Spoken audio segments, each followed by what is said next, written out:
ఇవాళ మనం మాట్లాడుకోబోయే టాపిక్ పేరు కవల పిల్లలు, ట్విన్ ప్రెగ్నెన్సీ. అందరికీ నమస్కారం. నా పేరు డాక్టర్ మానస నెల్లుట్ల. నేను మైత్రిశ్రీ ఫర్టిలిటీ సెంటర్లో గైనకాలజిస్ట్గా వర్క్ చేస్తున్నాను. సో అందరూ సాధారణంగా అడిగే ప్రశ్న ఏంటంటే, ట్విన్ ప్రెగ్నెన్సీ ఉంటే అది హై రిస్క్ ప్రెగ్నెన్సీగా కన్సిడర్ చేయాలా అని.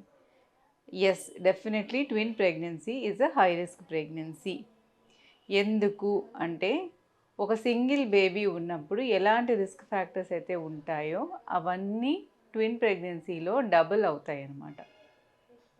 సాధారణంగా న్యాచురల్గా ట్విన్ ప్రెగ్నెన్సీ వస్తే ఓకే ఉంటాయి, కానీ ఇవాళ రేపు ఐవీఎఫ్ పద్ధతి ద్వారానో లేకపోతే ఇన్ఫర్టిలిటీ ట్రీట్మెంట్స్ తీసుకున్న పద్ధతి ద్వారానో ప్రెగ్నెన్సీ అయినప్పుడు ఆ రిస్క్ ఫ్యాక్టర్స్ ఇంకొంచెం ఎక్కువ అవుతాయి. ఫర్ ఎగ్జాంపుల్ ఏంటి, అనీమియా, ఫస్ట్ రక్తహీనత అనేది ఏది ఉంటుందో సింగిల్ ప్రెగ్నెన్సీలో తక్కువ ఉంటే ట్విన్స్లో డబుల్ అవ్వటం, వాంతులు ఎక్కువ అవ్వటం, బీపీ, షుగరు ఏవైతే ప్రెగ్నెన్సీలో వస్తాయో అవన్నీ ఎక్కువ అవ్వటం, ఇలాంటివన్నీ కామన్గా ఉంటాయి.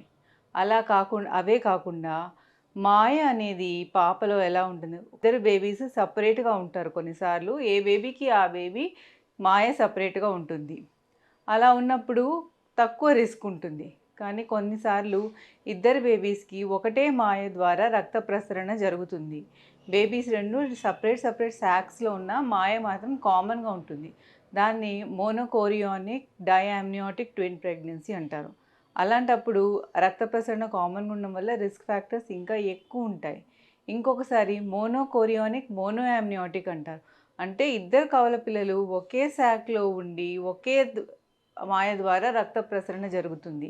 అప్పుడు ఇంకా చాలా రిస్క్ ఫ్యాక్టర్స్ ఎక్కువ ఉంటాయి. లైక్ అబార్షన్స్ అవ్వటము, బ్లడ్ సప్లై తక్కువ అవ్వటము, ఇద్దరు ట్విన్స్లో ఒక ట్విన్ చనిపోవటము, ఒక బేబీ మాత్రమే పెద్దగా పెరిగి ఇంకొక బేబీ తక్కువగా పెరగటము, ఒకరికి ఉమ్మనీరు ఎక్కువగా ఉండి ఒకరికి ఉమ్మనీరు తక్కువగా ఉండటము, ఇలాంటివన్నీ రిస్క్లు ఉండొచ్చు. అందుకని చాలా జాగ్రత్తగా, చాలా కేర్ఫుల్గా ట్విన్ ప్రెగ్నెన్సీస్ని మానిటర్ చేస్తూ ఉండాలి. సపోజ్ అప్పుడు పేషెంట్గా మీరు ఏం చేయాలి, ఒకవేళ మీకు ట్విన్ ప్రెగ్నెన్సీ ఉంటే మీరు చేయవలసింది ఏంటి అంటే, మీ డాక్టర్ చెప్పిన మందుల్ని కరెక్ట్గా వేసుకోవటం, ఎప్పుడు అడ్వైస్ చేస్తే విజిట్స్కి అప్పుడు వెళ్ళటం, ఎప్పుడు అడ్వైస్ చేస్తే అప్పుడు స్కాన్స్ చేయించుకోవటం. ఈ ట్విన్ ప్రెగ్నెన్సీలో సింగిల్ ప్రెగ్నెన్సీ కంటే ఎక్కువ సార్లు స్కాన్స్ అవసరం పడతాయి. సో ఇన్నిసార్లు మేము స్కానింగ్ చేయించుకోవాలా అని మీరు ఫీల్ అవ్వకూడదు. అందులో డైయామ్నియాటిక్, డైకోరియానిక్ అంటే మనం ముందు చెప్పుకున్నట్టు ఇద్దరు బేబీస్ సపరేట్గా ఉండి మాయలు సపరేట్గా ఉన్నప్పుడు ప్రతి 4 వారాలకి ఒక్కసారి స్కాన్ చేసుకోమంటారు.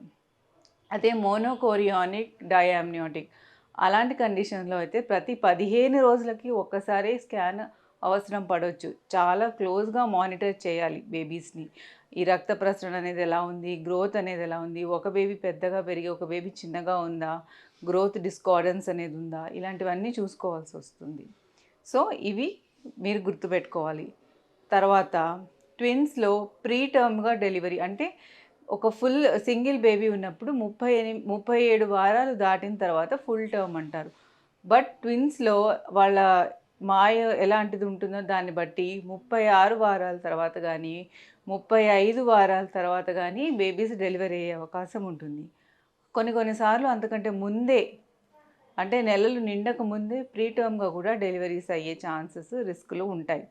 సో ఇలాంటి బేబీస్ని అద్దాలో తీసుకెళ్ళి ఎన్ఐసియూలో పెట్టవలసిన రిస్క్ ఉంటుందన్నమాట. ఇది కూడా మీరు దృష్టిలో పెట్టుకోవాలి. మీరు ఇవన్నీ మైండ్లో పెట్టుకొని చాలా కేర్ఫుల్గా మానిటర్ చేస్తూ మీ డాక్టర్ అడ్వైస్ని ఫాలో అవ్వండి.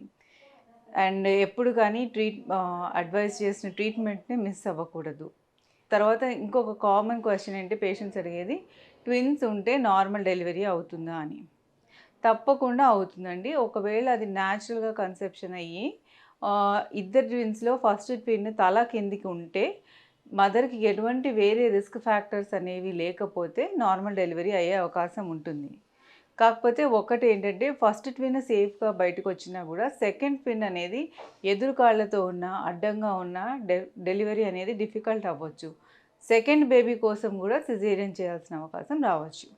అలా కాకుండా ఇద్దరు పిల్లలు అడ్డంగా ఉన్నా, ఎదురు కాళ్ళతో ఉన్నా డైరెక్ట్‌గా డాక్టర్స్ సిజేరియనే అడ్వైస్ చేయొచ్చు. అండ్ డెలివరీ టైంలో రక్తస్రావం ఎక్కువయ్యే అవకాశం గూడా ఉంటుంది ట్విన్స్ ఉన్నప్పుడు. సో, ఇవన్నీ మీరు దృష్టిలో పెట్టుకొని కవల పిల్లలు ఉన్నప్పుడు ఎక్కువ జాగ్రత్తలు తీసుకొని మీ డాక్టర్ అడ్వైస్‌ని కేర్‌ఫుల్‌గా ఫాలో అవ్వాలి. I hope this information was useful for you. Thank you. Namaste.